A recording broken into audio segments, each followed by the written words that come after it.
I never believed nightmares could feel heavier than real life until that night proved me wrong.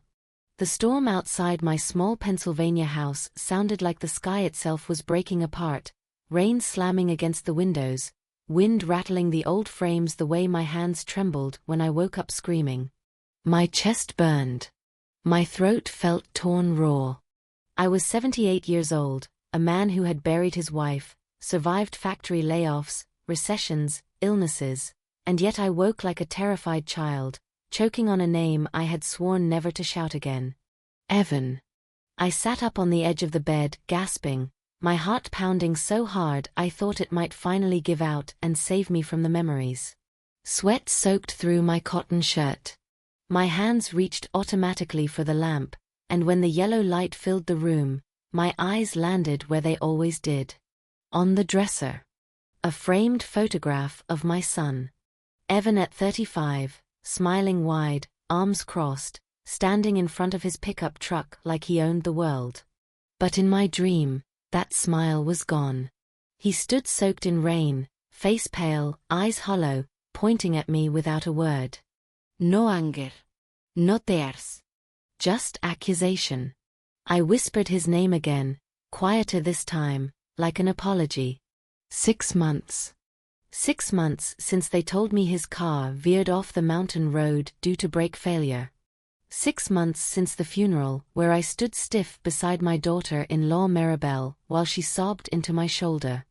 6 months since my quiet retirement turned into a living grave. I had raised Evan alone after his mother passed from cancer. I worked 3 decades in a steel plant outside Pittsburgh, missed birthdays, skipped vacations, destroyed my back and lungs just to make sure my boy never felt poor. Evan grew into a good man. Honest. Gentle. The kind of man who still called his father every Sunday.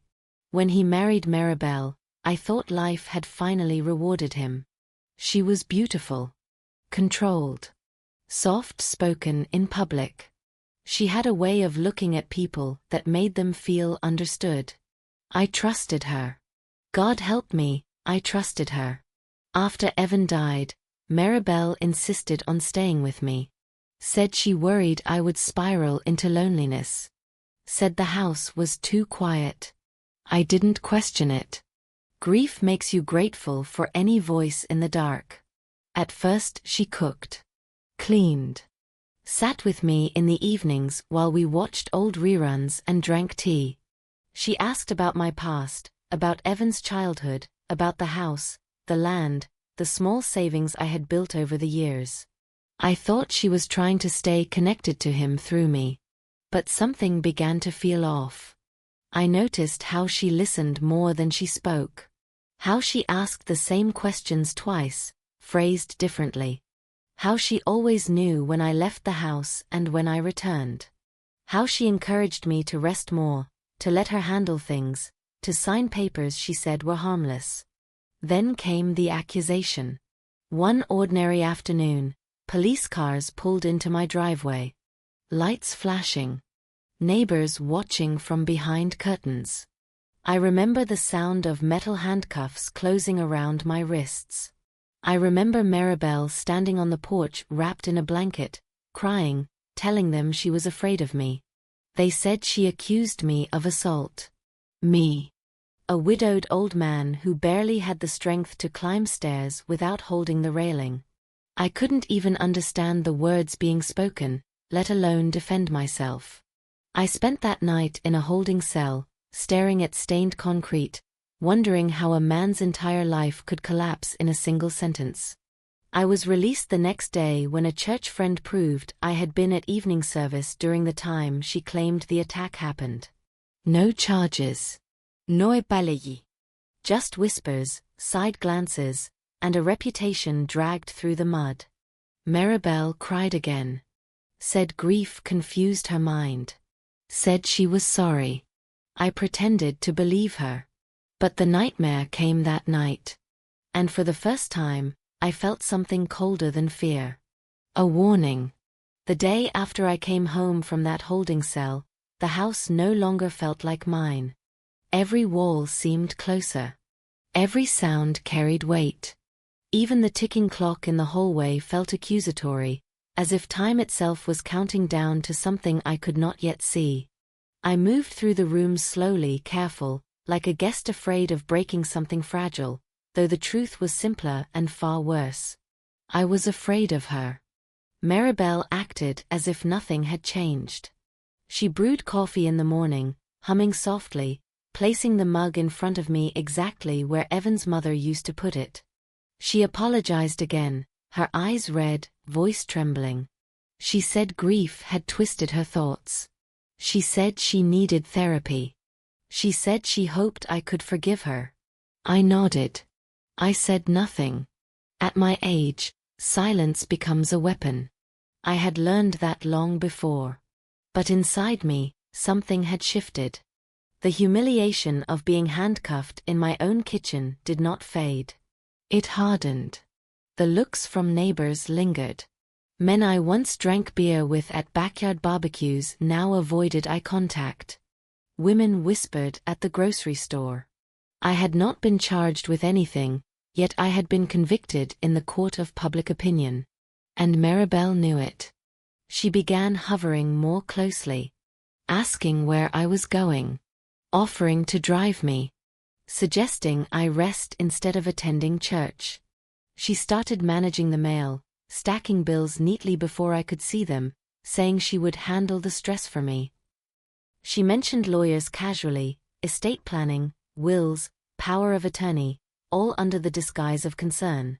I smiled and thanked her. But at night, I stopped sleeping. I replayed every conversation from the past 6 months. Every look.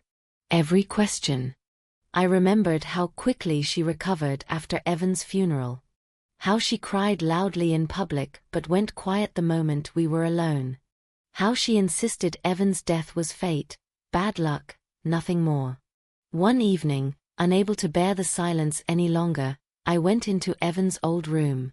Maribel had never touched it. She said it was sacred. I think now she was afraid of it. Afraid of what might still be there. Dust coated the shelves. His jackets still hung in the closet. The smell of motor oil and soap lingered like a ghost. I sat on the edge of his bed and held one of his work gloves, worn thin at the fingers. My hands shook. That was when I noticed the box under his desk. Inside were notebooks, old receipts, a broken phone, and a small digital voice recorder. I recognized it instantly. Evan used it for work notes, reminders, half-formed ideas. He was forgetful, like his mother.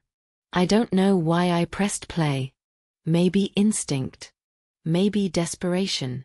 At first, static. Then voices. Her voice. Calm. Cold. Confident. She talked about brake lines. About timing. About how accidents were easier than divorces. About how old men could be managed, confused, discredited. About inheritance. About patience. I felt something inside me collapse, then rebuild itself into something sharper. My son hadn't died because of fate. He had been murdered. I sat there for hours, listening, rewinding, listening again. Each word carved into my memory.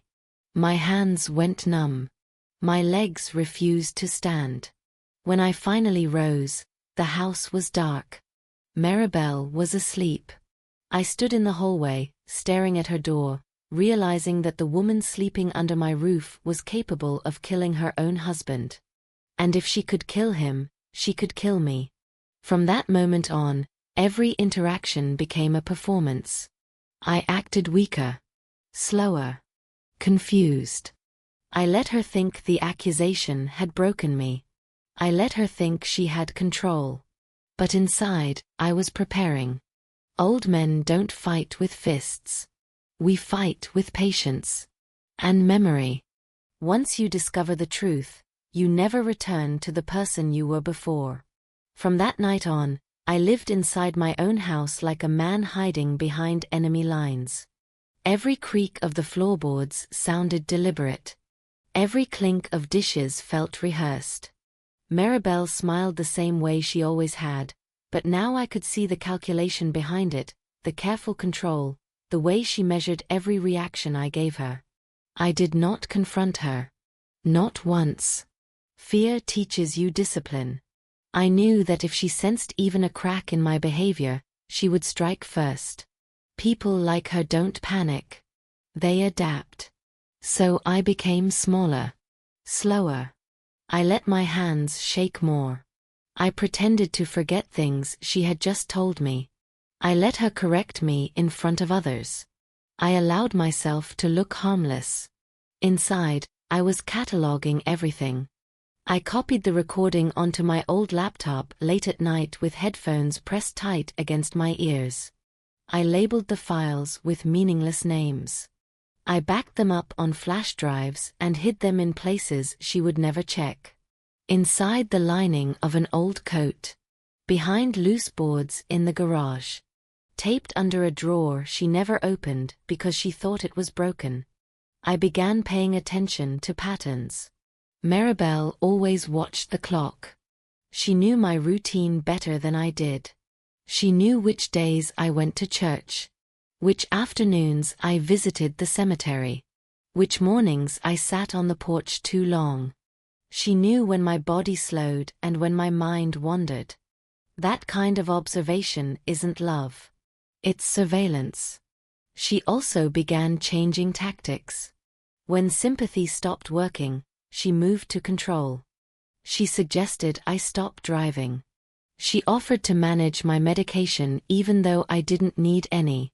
She started slipping herbal teas into my evenings, always insisting they were good for sleep, good for memory, good for nerves. I drank them at first. Then I learned to pretend. I poured them down the sink when she wasn't looking. At night, I heard her pacing. Sometimes I would wake to the sound of her standing outside my bedroom door, completely still. No phone. No movement. Just breathing. Waiting. I knew then that time was running out. I contacted an attorney using a phone at a gas station miles away. I didn't trust my house phone. I didn't trust my cell. Paranoia becomes survival when danger lives with you. The lawyer listened without interrupting. When I told him about the recording, he stopped me and said one thing that chilled my bones. If she realizes you have that, she will not let you live. That night, Maribel made dinner and poured wine. She dressed nicer than usual. She laughed more. She sat closer. Her hand brushed mine. I recognized the setup immediately. The room felt warmer. My thoughts slowed. A pressure bloomed behind my eyes, not painful, just heavy. I realized she had escalated. Whatever she slipped into that drink was stronger. More deliberate. I stood up too quickly and nearly fell. She reached for me, her voice suddenly soft, guiding. I saw it then. Not seduction. Not comfort. A trap. I locked myself in the bathroom and vomited until my ribs ached. I splashed cold water on my face and stared into the mirror. I barely recognized the man looking back. Gray skin. Bloodshot eyes. A survivor pretending to be prey. From that moment on, I slept in my clothes. I kept my keys in my pocket. I memorized escape routes. I prayed not for justice but for time. Because I knew one thing for certain. Maribel would not stop. And the next move she made would be meant to end me. The older you get, the more clearly you understand one brutal truth. Survival has nothing to do with strength. It has everything to do with timing. From the moment I realized Maribel was escalating, every hour felt borrowed. I woke each morning unsure if I would see nightfall, and yet I forced myself to move through the day like a man who had already accepted the end. That illusion kept me alive. I began leaving the house more often, but never on a pattern. I walked different streets. Sat on different benches. Used different public restrooms just to make phone calls.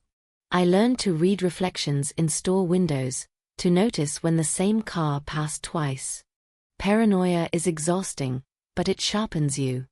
At home, Maribel played the devoted caretaker with disturbing precision. She started telling people I was declining, that I forgot names, that I repeated myself, that I confused dates. She laughed when she said it, but the message was clear. She was building a narrative. One where anything I said could be dismissed. One where any accusation I made would sound like dementia. I overheard her once on the phone late at night, speaking in a low voice I had never heard before. Cold. Efficient. She wasn't grieving. She was coordinating. The next morning, she suggested I see a doctor. A specialist. She even had pamphlets printed out, already highlighted. I told her I would think about it. She smiled, but her jaw tightened. That tiny movement told me more than words ever could. I took action that afternoon. I met my lawyer in person for the first time, not in an office, but in a crowded diner near a highway exit. Too many witnesses. Too much noise.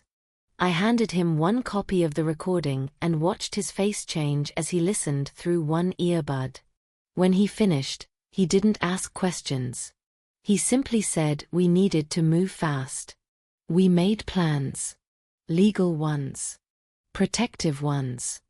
I signed documents transferring temporary control of my assets to a trust that would freeze everything if anything happened to me. I arranged for copies of the recording to be released automatically if I disappeared. Old men understand contingencies. When I returned home, Maribel was waiting. She asked where I'd been. Her tone was casual, but her eyes were sharp. I lied. Easily. That surprised me. I told her I had gone to the park, that I needed air. She studied my face, then nodded. That night, she cooked my favorite meal. She played soft music. She poured tea instead of wine. She sat across from me, watching every swallow. I pretended to drink. Later, when I went to bed, I heard her moving through the house long after midnight. Doors opening. Drawers sliding. I realized she was searching. Looking for something. The recording. Proof. Leverage. I stayed perfectly still, breathing shallow, pretending to sleep while my heart hammered so loudly I was sure she could hear it through the walls. Just before dawn, she stopped outside my door again. I felt it. That presence. That pause. She didn't enter. The next day, everything changed. She became distant. Quiet. Polite in a way that felt final. She stopped asking questions. Stopped hovering. Stopped trying. That scared me more than anything she had done before. Because when predators go silent, it means they've chosen a method that doesn't require persuasion. And somewhere inside me, a terrible certainty took hold. She wasn't planning to discredit me anymore. She was planning to remove me. There is a moment, when you are very old and very afraid, when fear stops feeling sharp and starts feeling heavy. That was how it settled into me on the morning everything fell apart. Not panic. Not terror. Weight. Like a coat soaked through with rain that you cannot take off. Maribel was unusually calm that day. No hovering. No questions. No there. She barely looked at me during breakfast. I had learned enough by then to recognize the most dangerous calm of all. Resolution. She suggested a drive in the afternoon. Said fresh air would do me good. Said we could visit the old overlook Evan loved, the one tucked deep into the state forest. She framed it as remembrance. Healing. Closure. I wanted to refuse. Every instinct screamed not to get into a car with her again. But I also knew something else. If I said no, she would not abandon the plan. She would simply change it. And the next version might leave me no chance at all. So I agreed. I dressed carefully. I slipped my wallet into my pocket, along with my house keys and the smallest flash drive containing the recording. Not the main one. Just enough. Insurance, I told myself. Old men believe in backups. The drive felt longer than it should have. The roads narrowed. Cell service dropped. Trees closed in from both sides like spectators leaning toward a secret. Maribel hummed softly as she drove. Not nervously. Contentedly. She parked near a trailhead I recognized but had not visited in years. No other cars. No hikers. Too quiet. Just a short walk, she said. You don't get enough movement anymore. I stepped out of the car, and that was when the dizziness hit. Fast. Heavy. My legs buckled. I remember thinking I had made a mistake. That I had misjudged how far she would go. The next clear moment I have is cold bark against my back and pain biting into my wrists. Rope. Thick. Tight. My mouth tasted metallic. My head throbbed. Maribel stood in front of me, no tears now, no softness. Just calculation stripped bare. She spoke calmly, almost kindly, explaining what would happen next. How people would find me. How they would assume despair. How age and grief would make the story believable. She told me about Evan. About how easy it was to make it look like an accident. About how men like me always underestimate patience. I remember laughing. Not because it was funny. Because something inside me finally broke free of fear. I told her she would never get away with it. I told her there were copies. People watching. Systems in place. Her smile thinned. She raised her hand as if to strike me. That was when the forest answered. A voice. Rough. Human. Close. Someone stepped out from between the trees. A tall, unsteady figure with a beard like tangled wire and eyes that locked onto mine with shock so pure it stole my breath. He said my name. Not loudly. Like he was afraid it might disappear. No one had said my name like that since my brother vanished decades ago. The world tilted. What happened next blurred together. Shouting. Movement. Maribel stumbling back.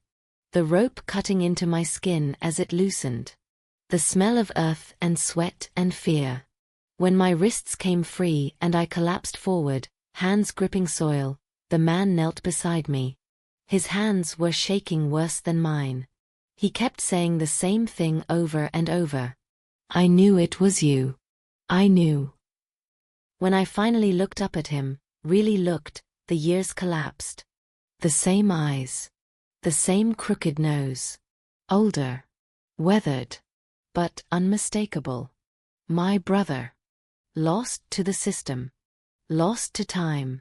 Found in the moment I needed him most. Sirens came later. Lights cut through the trees. Maribel screamed then. Not for mercy.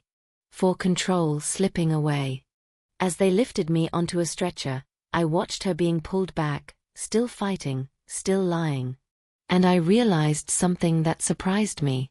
I wasn't afraid anymore. Because the truth had stepped out of the shadows. And this time, it had witnesses. When the police lights finally cut through the trees, flashing blue and red against the dark trunks, I felt something inside me loosen for the first time in months. Not relief exactly. More like exhaustion finally being allowed to surface. My body shook uncontrollably as they wrapped a blanket around my shoulders, the cold of the forest sinking deep into my bones now that the danger had passed. They asked me questions. Names. Dates. What happened? I answered slowly, carefully, my voice cracked and thin, but steady. I had lived long enough to know that truth, once spoken, must be spoken cleanly. My brother stayed beside me the entire time, his hand resting on my arm like he was afraid I might vanish again if he let go. I watched Maribel from a distance as officers led her away. She was screaming then, not the controlled performer I had lived with, but something raw and frantic. She shouted that I was lying. That I was sick. That I had imagined everything. The same story she had been preparing for months, collapsing under its own weight. When one of the officers mentioned the recording, her face changed. The color drained. The fight left her eyes. That look told me everything. At the hospital, they checked my vitals, cleaned the rope burns on my wrists, ran tests. One nurse whispered that I was lucky. I almost laughed. Luck had nothing to do with it. Survival had brought me here, one careful decision at a time. In the days that followed, everything moved quickly. Faster than I expected. The recording was authenticated. My lawyer activated the safeguards we had prepared. Statements were taken. My brother's identity was confirmed through DNA, a miracle wrapped in science. Decades lost to paperwork and forgotten files suddenly snapped back into place. The trial came months later. I sat in the courtroom every day, hands folded, listening as my life was dissected by strangers. I heard my son's name spoken in past tense by people who never knew him. I heard Maribel's voice played aloud, calm and cruel, confessing to murder as if she were discussing grocery lists. I did not look at her when it played. I kept my eyes forward. Some things cannot be faced twice. When the verdict was read, the room felt very small. Guilty. On all counts. The judge spoke about premeditation, manipulation, abuse of trust. Words that sounded clinical, but carried the weight of graves. Maribel did not look at me when they took her away. That was fine. I had already seen everything I needed to see. Afterward, the world did not magically return to normal. People apologized. Neighbors avoided my eyes again, this time out of shame. The house felt quieter than ever, but no longer hostile. Just empty. My brother moved in for a while. We sat on the porch in the evenings, two old men sharing silence that did not need filling. We talked about childhood. About the years we lost. About Evan. We planted a tree in the backyard for him, not because it fixed anything, but because it marked something true. Now, when I tell this story, people ask me how I endured it. I don't have a simple answer. I endured because I had to. Because age does not mean weakness. Because truth, even buried, has weight. And because sometimes, when the world pushes you to the edge, life sends help from the one place you never thought to look. I am an old man. I carry scars you cannot see. But I am still standing. And that, after everything, is enough.